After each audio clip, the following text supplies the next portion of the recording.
That question is so loaded, John. I don't even know where to start with that question. I guess the problem is, and by the way, John, I love that question. Interesting. Yeah. Interesting. This is an interesting topic. What's the solution here? Show up, understand your part, and just crush it. Pay-per-click, social media, we can talk about all this stuff, but what really matters is patient experience, that wow factor. Startup Uncensored. The questions you have with the truths you need to hear. Now your hosts, Michael Dinsio and John Bertagni.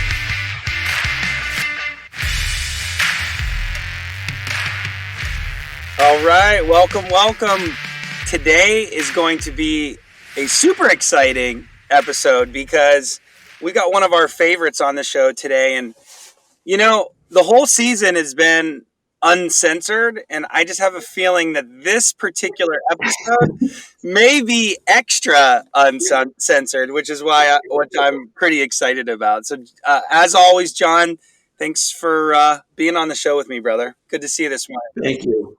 We're having fun, and you're right. There's going to be some passion words in this episode, I guarantee. So this is like our potential R rating coming forth. Yeah, but we'll put that on the screen today.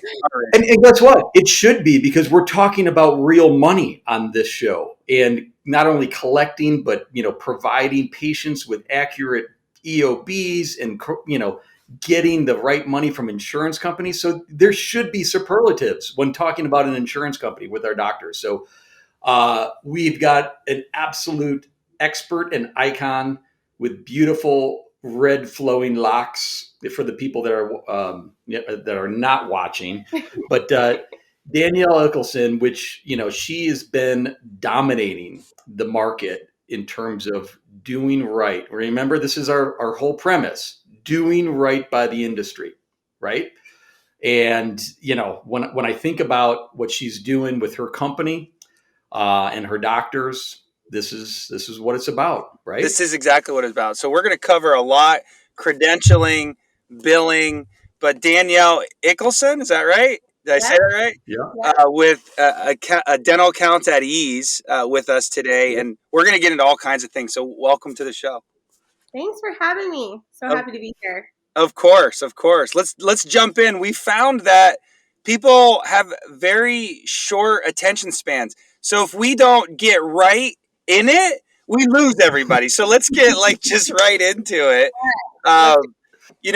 We're going through this process of a startup, right? And we've gone through vision. Everybody's sick of hearing this that follows us, but we've gone through the whole thing: construction, equipment, technology. I mean, now we've built the practice, right? And it's beautiful, and the patients are going to love it. But now we got to actually do the hard part, and that's actually create a sustainable business. And insurance is a huge part of a startup and being sustainable. So let's get right into it. Credentialing, that's one of the first things. And oh my God. By the way, first things, this is before we even start the practice. It is. Yes. People, you have to credential before you start your practice. Yes. Not the day that you open the door saying, now I need to credential. Correct, Danielle? How many times does that happen? It is the worst when any startup starts and then they're calling us on week 1 or week 2 saying, I need to get credentialed. No. And are you a startup or an acquisition? Because at least with an acquisition, you could, potentially build underneath the other provider. But when you go to that startup, you've got to have your stuff in place beforehand or you're not getting paid. Right. And then if you want to be fee for service, you still aren't getting paid, because even as a fee-for-service office, the plans want paperwork. And if you're not ready to put that paperwork in, you're not getting paid. So I hope you have some money sitting, because otherwise we're going to be, going back and forth for the next 90 days. Well, and here's the thing. What has to be understood about that, yes, you use the prior person's NPI, or yes, you are starting the process. That's all well and good. But the reality is, it's a pain in the ass. It is. For patients to understand what they actually owe if you are not in network and you say it's coming. Yes. Everything is and guess who needs to be really smart and very, verbose in terms of how they translate this? It's the person up front. Mm-hmm. Yes. So that's why this is super important. The credentialing, the person up front, the verbiage, but I think it's crazy that people just think they can open their doors and then, oh, I need to be credentialed for all of these. And it happens more often than not. 9.9 out of 10. Easily. 9.9 out of 10 startups literally have it unless they're working with someone like Michael, who's already on that phone prior to closing going, we got to get this stuff going. Yeah. So unless they have someone who's there through that process, they are making that phone call after week one. And a lot of times the people in the front don't even understand because they're coming from a in-network office where they're not used to having to quote out of network. They're not used to how even out of network works. They think they're getting paid just off the office fee schedule. That's not how it works. It's based off your area code, whether you're in network or not. The only difference between in and out is in network, the patient's copay is lower because the fee is lower on negotiation, and out of network, the patient's paying more because you're still getting that same amount, whether you were in or out, unless you're sitting on a plan like Guardian. So, and these plans are messing up. These patients are, messing up. They're not understanding what they owe. The girls in the front aren't being, and I should say guys too, aren't being, informative and understanding out of network coverage. And it's just a mess. It really is the biggest headache of any startup is right there in that credentialing. And you go. Well, I was just thinking, like, there's a lot of credentialing companies out there that cost a lot of money, and I get a lot of clients that are like, really, $6,000 on top of all of this construction, and like they've just got so burnt out on the expenses of the project, and then right towards the end, where by the way, that money that you spend at the end of the project is really going to propel the business. Yeah. And John, we talk about this all the time that they get so crazy on the project spending, the crown molding and the beautiful A deck and this and that. But the Starbucks machines. Don't forget about Starbucks machines. That's right. That's right. They overspend, but then they don't spend the money where they need. And so really quickly, can a dentist, and I already have my answer to this, but do they have the skill set to fill out that paperwork on their own correctly?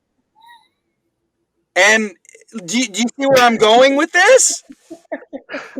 I can tell you. They do their CAQH. They're like a CA what H? And I'm like, CAQH. You literally have to go in there and just fill out all your personal, your social, your school. Well, Danielle, I don't know. And they're calling me like, what does this mean? So imagine giving them, like, the MetLife app is, I think, 49 pages. The Delta one is 118. Imagine giving them that and something so basic as put your date of birth, your social, your school years, your work history, your DEA number, MPI, tax ID, all into that CAQH, and they're lost. Yeah, I mean, honestly, I tried to credential for a couple of the practices, for couple of the doctors. I said, no, this is not happening. I didn't have the patience. Yeah. And you just look, it's daunting. Yeah. So bottom line is, and Mike, you brought up a great point. This is one of those buckets that people have to preserve money for. Yeah. They have to preserve money for this because that fee schedule, that credentialing, all of these things are so important, just like signage, just like marketing, all these things at the very end, they all get snipped. And it's actually much more important than some of the other things you talked about, Mike. So, Danielle, thanks for doing this. Yeah. I mean, I really mean it because this is so huge. I want to bring up this point. So we go through the credentialing process, right? So this doctor is now in network with the patients, and now, MetLife people are calling or whoever it might be. How many times do you see this happen that people actually, once they get that fee schedule, correct, that in-network fee schedule, they actually don't put it in the software correctly so that then their patient portion and insurance portion, when the patient checks out, is not congruent and it's not indicative of the services rendered. How often do you see that? And how important is that to do for the doctor? Okay, wait. Before you answer, because I was just about to go. John, you oftentimes use big words that I don't even understand. So let me. Yeah, but I got is. I was ready. I and know you. Hey, hair fashion, so everybody understood. I want you to answer. You're going to answer this, but let me break it down to Dinsio terms, layman terms. Okay, layman's terms is you go through all this work and you finally get the fee schedule that the insurance company is providing you, right? Yeah. And if you don't put that in your software, there's no way to be able to tell me if I had Delta Dental what my out of portion would be today, right? You would give me you'd go based on your fee schedule, and you wouldn't collect anything from me because you weren't sure how exactly it was going to land after and it's a train wreck. So it's literally entering every line of every fee schedule for every procedure. And how many people don't do that and walk us through? Again, that's layman's. Delta Dental for Otis Elevator, like that's specific. Yeah. That's how you get the exact thing. So Danielle, Otis Elevator. Bigger than that. So we're going to backtrack just a little bit more. Did you go through a TPA, which is a third-party administrator, or did you go direct through the plan? There's so many offices. I was just in one a week ago where I walked in there and they're like, I'm in with Maverist, I'm in with Carrington, I'm in with Dynamax. And I'm like, but why? And how do you even know at that point what fee schedule to use, even if you had them entered? Because Carrington also falls underneath Dynamax. But if you're also credentialed with Carrington and Dynamax, then the plans are going to choose which one it's going to choose based off which one's the lower fee schedule. Then, of course, if you're credentialed direct, you're taking an even lower fee schedule. And so you really have to understand how to credential properly. Are you going to go all the way direct with the plans, meaning I'm going direct to MetLife, direct to Delta, direct to Aetna, and I'm being the center hub? Or am I going to hire a TPA like Carrington, credential with them, and let them spread out my apps?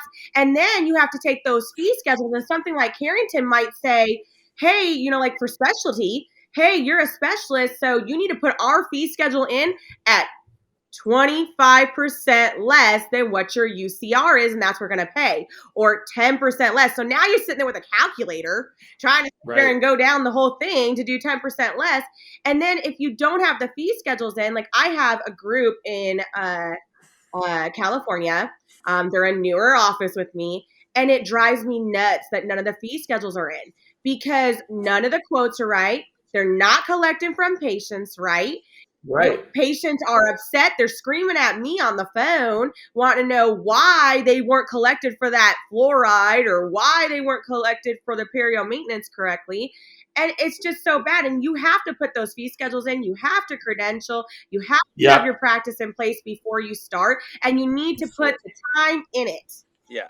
So here's the thing. So one of these, one of our listeners that's, unnamed, that's going to be Dr. Buffoon, right? Okay. Because someone's not going to listen to us on how important this is. Yeah, that's 9 out of 10.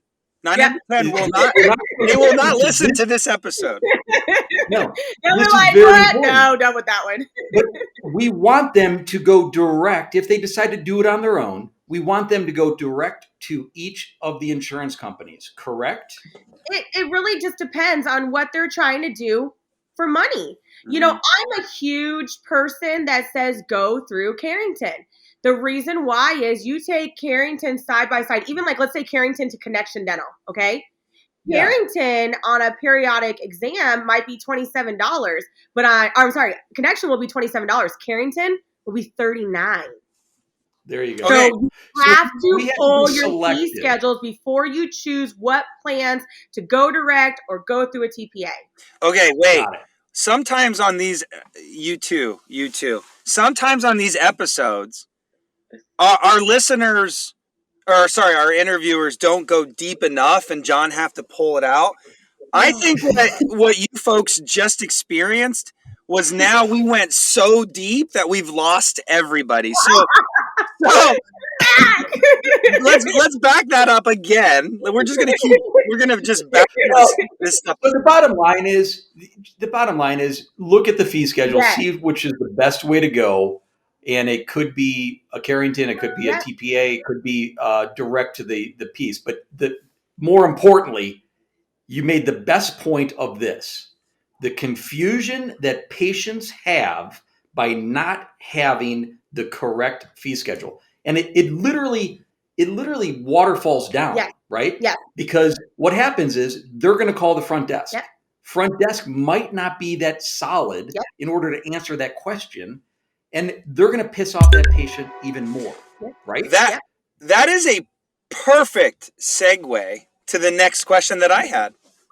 All right, good. So you said might not be. First of all, most front office folks, I hope there's not too many of them listening, Gosh. just aren't strong enough in general. But here's the deal. If you don't credential, you don't get your fee schedules in the system, you don't learn how to actually treatment plan appropriately, then what happens then is the confidence at the front desk is gone. They don't have the confidence anymore to sell. And yes, they are selling, so they don't have the confidence. And so when someone doesn't, everybody knows what this looks like. You go, if anybody's been sold by somebody that didn't have confidence, it's awkward. And by the way, you're either going to feel bad about you're going to feel bad and you might buy because it's a pity buy, or you're going to be like, this person has no idea what they're doing. I'm definitely not buying that. And that's probably the second one, right? And so the truth of the matter is we need to arm our team. Again, 25 to, some places $20 to $30 an hour. Gary Vaynerchuk, sorry, I'm going off on a rant. Gary Vaynerchuk, if anybody of you follow him, he said something years ago that stuck with me. If you expect a $25 an hour person, and I'm not being demeaning here, I'm just saying, this is a $25 an hour person, job, to run your practice for you. What's that going to get you? That's going to get you a 25. I mean, and so we have. That would have got me back in the day, though. I think I'm pretty spectacular. Well, yeah, you are. And there's always a 1%. Yeah. There's always a 1% or a 20% out of the 80. But I guess what I'm saying is we got to set them up with confidence. So Danielle, we've talked about credentialing. You do that for your clients. What you really crush it is the billing. And I want to kind of I want to segue because okay, we talked about insurance, we talked about fee schedule, we're dripping into some of these things, but really it all goes down to how efficient we are in throwing those claims and getting our money back, right? It all comes back down to that. And I want to introduce a concept that I think people should really pay attention to. And John, I know you agree with this, is you might consider outsourcing that really complex thing that we just talked about that we may have lost you in, and focus on hospitality at the office. Danielle, I call it concierge. Concierge, right? Yeah. I call it concierge. A buddy of mine, ortho practice here, a great friend, Derek Straffen, unbelievable ortho office. Guess what? You walk in, there's a person sitting behind a little desk, standing, that doesn't even have a computer. Yep. She's just there to say this directly within the practice. That's concierge service. Absolutely. It means nothing about my billing. This is wrong. It's a smile. Yeah. It's so brilliant. I set up a lot of offices like that. And actually, if you watch any of my other podcasts, I always say that Dental Accounts at Ease was designed off the fact that I thought the front office should be concierge. Because you need that rapport. People don't understand in any practice, everything ends up in billing.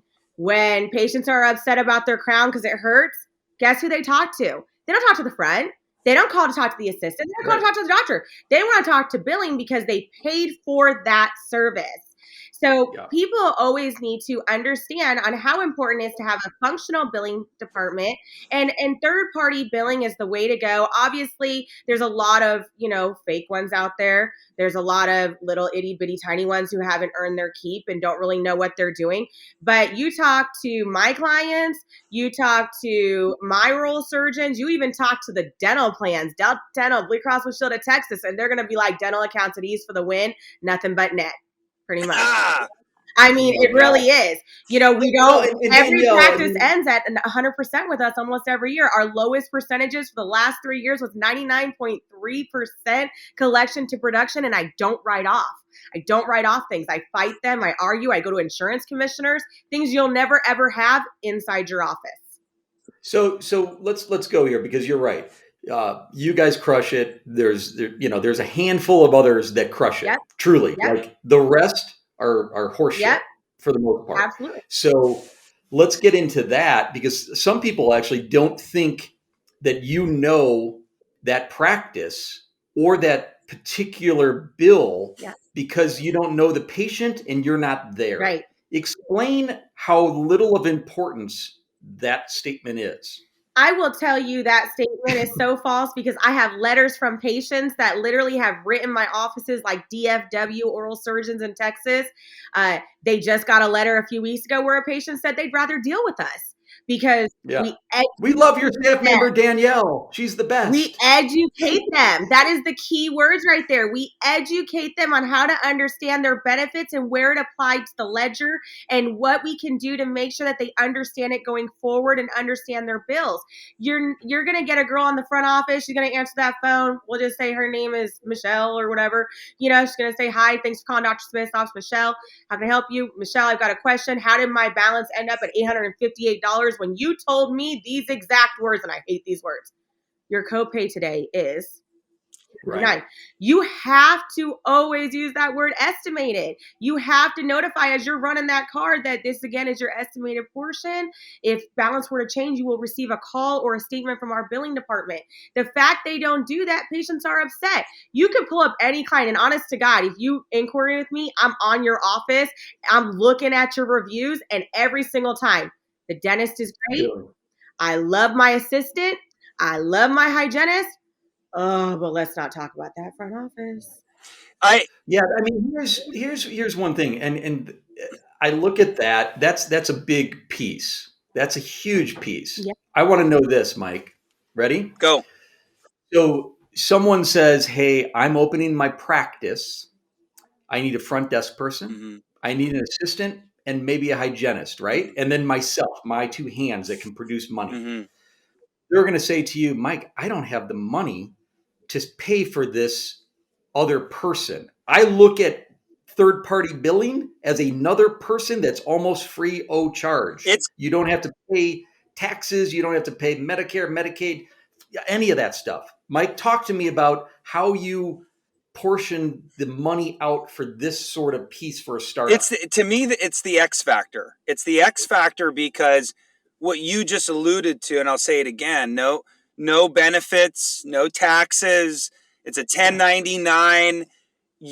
They always show up. No workers' comp. No workers' comp. They know you don't have to doubt that they know how to use the system and figure out the system. And so when you actually do the math on what a Danielle would charge you, it breaks down to an hourly that is so small that you can then potentially put money into maybe a hygienist sooner. Maybe you could quit your associate position sooner because you hate working there and you have to do it to make ends meet. But this is a startup.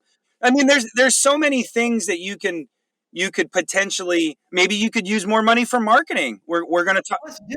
Plus, dude, you're collecting money. And you're collecting money fast. And we're billing correctly. These people, they do not collect money. I had someone that had stacks of papers because she's been, the stud of studs of, hey, this collections are my favorite thing.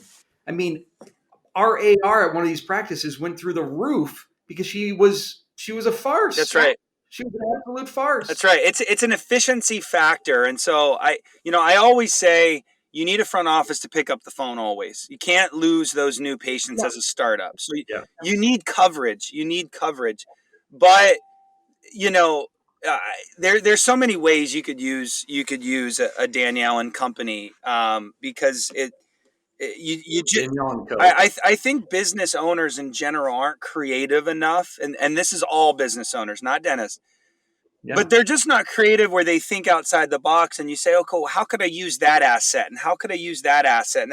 And it's putting that together. It's by the way, it's, like private equity, right? The main thing that they ask for businesses that are doing really well already is why they're doing it. Why? Because they want to extract something that actually makes it better than it currently is. Yeah. Right. And that's what thinking outside the box is. You don't just follow a format of what's been, everyone's been doing all the time. The way that people really crush it and actually have a quality of life and actually have personal, patient experience, it's by asking those whys and then implementing that in your practice. Yeah. A third-party billing group, whoever it is brilliant. Okay, I gotta go. Oh, Danielle, go. Yeah. It's affordable. Like someone like me, I know a lot of practices are nervous about third-party billing, more so for the money factor. Some of them always think that we're all percentage based. We're not. I'm flat rate. Right. So my dad was a dentist. So those that actually know me that might be watching this, my dad was a dentist. I'm writing a book about my father. And when you look at everything, I developed my system to be affordable for the office, to be where you can maintain your overhead so that if someone like Michael were to say, we want your overhead at less than 30%, you can factor that into your stuff because we take the heavy stuff away and all the girls in the front have to do is check in, check out, and get that sale. And, Michael, I'm going to throw this out to you real quick, backtrack on that sale thing. I loved that you used the word that we're there to sell because I went to a conference over the summer and they were like, we don't use the word selling in dentistry. And I'm like, why? Because we're all here to sell. We're selling your name. We're selling what the patient needs medically or cosmetically if they're going the cosmetic route, and we're here to nail that sale in a proper manner and an educated manner and collect that money. And I think that a lot of dentists lose that factor and then they come in and they have these startups. They're like, I can't afford it. Yes, you can. You can afford to have a billing company because we all have startup packages if we're smart. I have a startup package. So, and I have that for my dentist to be able to afford so that I can get in the door with them and we can reevaluate those finances later. But right now, I'm getting you on target. I'm getting you where you need to be. And you're never going to wonder about where your practice stands. So how do you communicate with your doctor? Do you have is it like emails or do you have phone calls with them? What happens? Okay, so we send a daily recap. So that daily recap is going to tell you every day how many claims we sent, how many of those claims that we had to fix. Like, for instance, were they missing group numbers or group names or IDs? We balance out. So we post in. We send you proof of what we posted in your system. We also send you your adjustment report. I will tell you as a fraud investigator, that adjustment report, surprisingly, has caught a lot of embezzlement in a lot of regular standing practices because you don't realize what's getting adjusted in your front office because you're walking out that office at 5 o'clock like, see you later. I own this practice now. I don't got to check in with anyone, and you walk out. So now you're at nighttime when you're sitting there, maybe having a glass of beer, having a bottle of beer or whatever, and you're sitting there getting that report and you're like, oh, well, why was this written off? We're right there to answer why. And then at the end of the week, we give you a full itemized detailed report that has every single patient's name of the who, what, when, why, and how of why that claim is open. Love that, because here's the thing.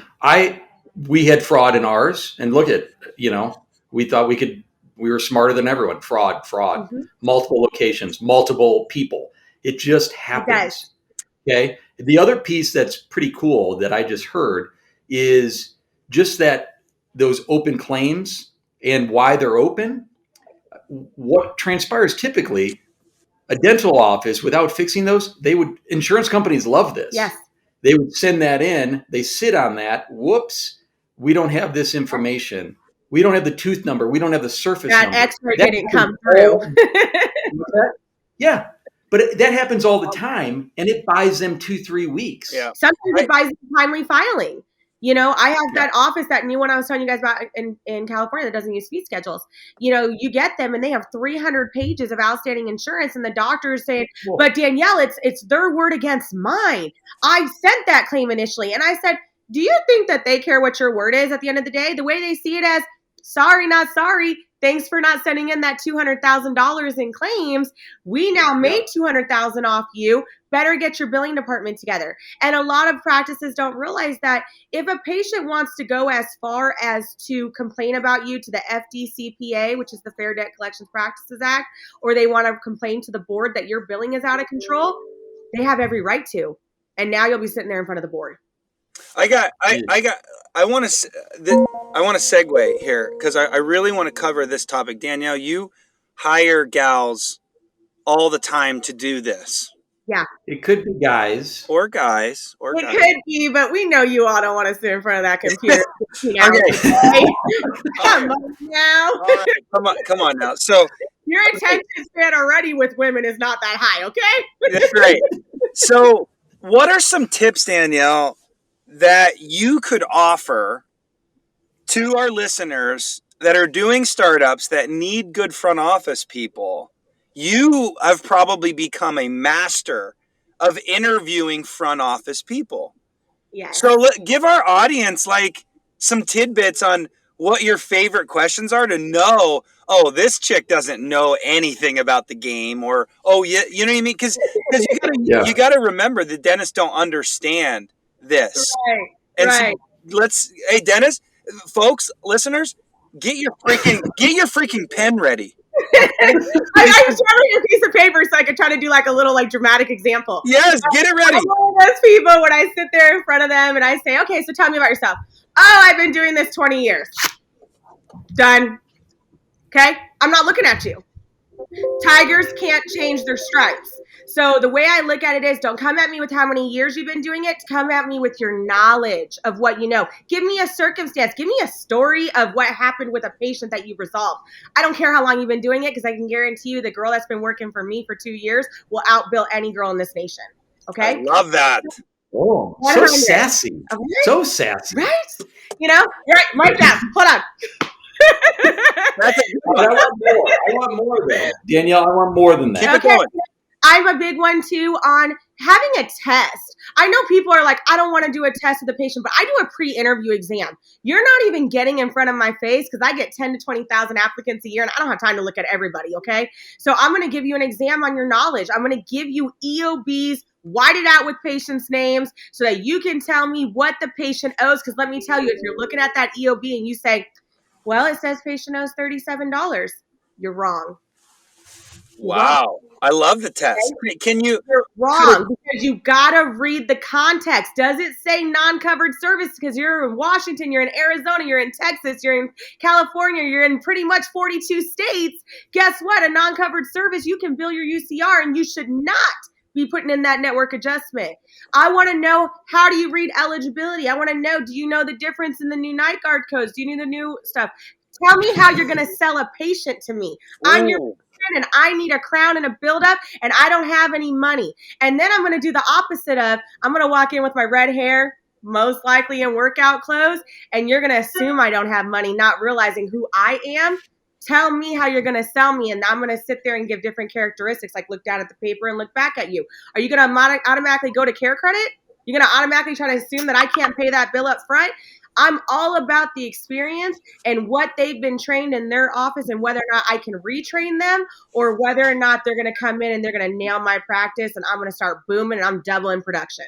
I love it. Well, and here's a cool thing, and thank you for all that. It's so smart. I look at this, knowing all of that stuff and all that baggage that you're carrying, that person, as opposed to you hire someone that's a server who's super personable, amazing with people, like that is that concierge person.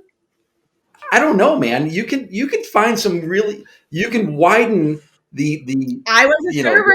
Hey, you got to look at my bio. So everybody looks at me, dental billing company. I was a Las Vegas showgirl. I was a showgirl. No. I worked for Caesar's Palace on ice in a tutu, rah, take my photo, call me Anna from Frozen. Do you want to build a scene? Okay, that was me. And guess what? My dad needed help. He threw me in the office. He spent one day with me. And because I was bright and I could catch things on, I instantly did that. Because when I wasn't on tour with Disney on Ice, Cirque du Soleil on Ice, or in Caesar's Palace skating, I was a server. I drove golf carts in Old Town Scottsdale, taking drunk people from bar to bar for tips. And guess today I own the second largest dental billing company in the nation. And I want to say that I'm probably that top 1% in people in the dental office, in the front office, and I came from hospitality, and maybe that personality and always having to be quick on my toes. Cause I will tell you, I put a girl from a bank teller in my oral surgeon office in Kona, Hawaii. And it's really because of the fact that you can teach someone who's eager. You can teach someone who's smart, and you can teach someone who has the drive and the speed.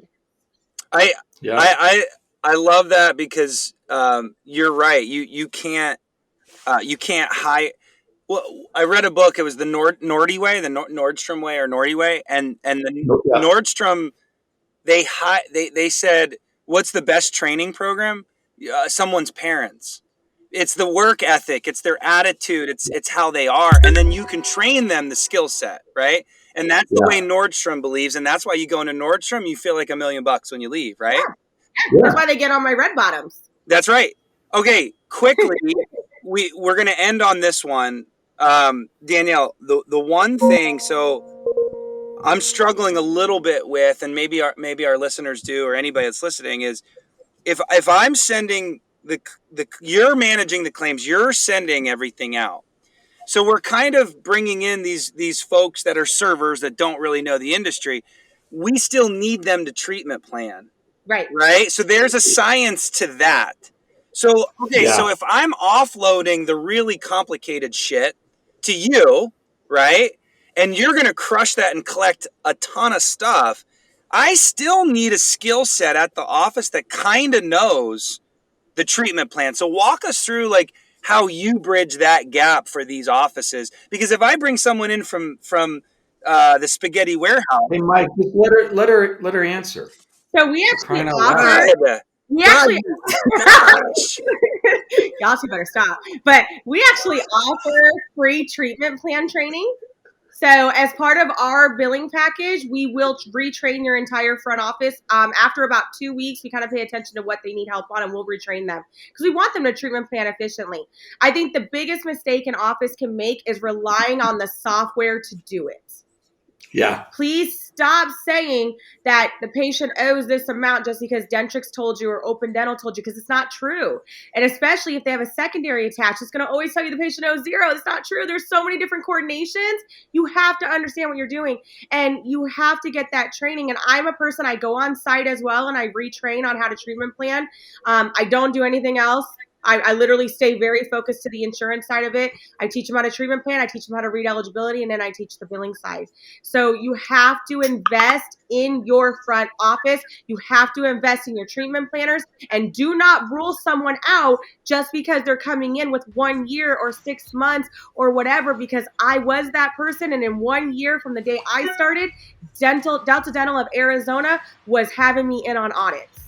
Okay? Boom. We are trainable with the right work ethic and the right people standing there next to us. So you will train.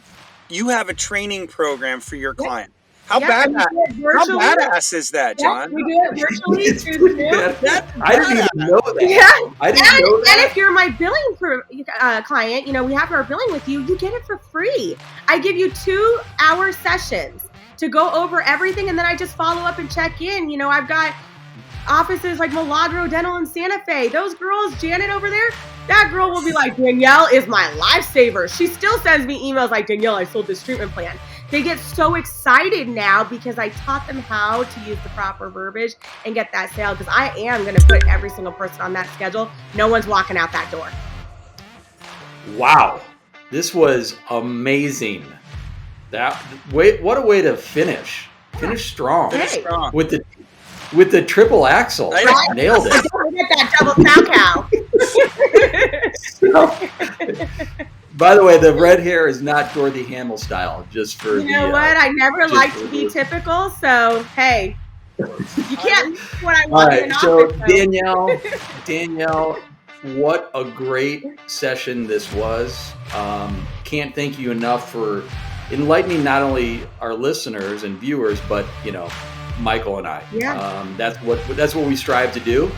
And this was a great one. Yeah, I will say anybody that runs a company and looks like you do, Danielle, you are a firecracker. And that tells me that, I mean, if you're heading up this organization, could you imagine the people under her, John? Like, bulldog. Awesome. Let's go get some money from these insurance companies, right? Right? I love Yeah, that. awesome. With a little bit of yee and yeehaw, because I got a lot of girls in Texas. So I love it. Well, thank you so much for being on the program. You were the best. And everybody, look below. We've got contact information, and Danielle will be a resource to you with this program. And this was fun. Thank you. Great. Thank you. Bye. Thanks for having me.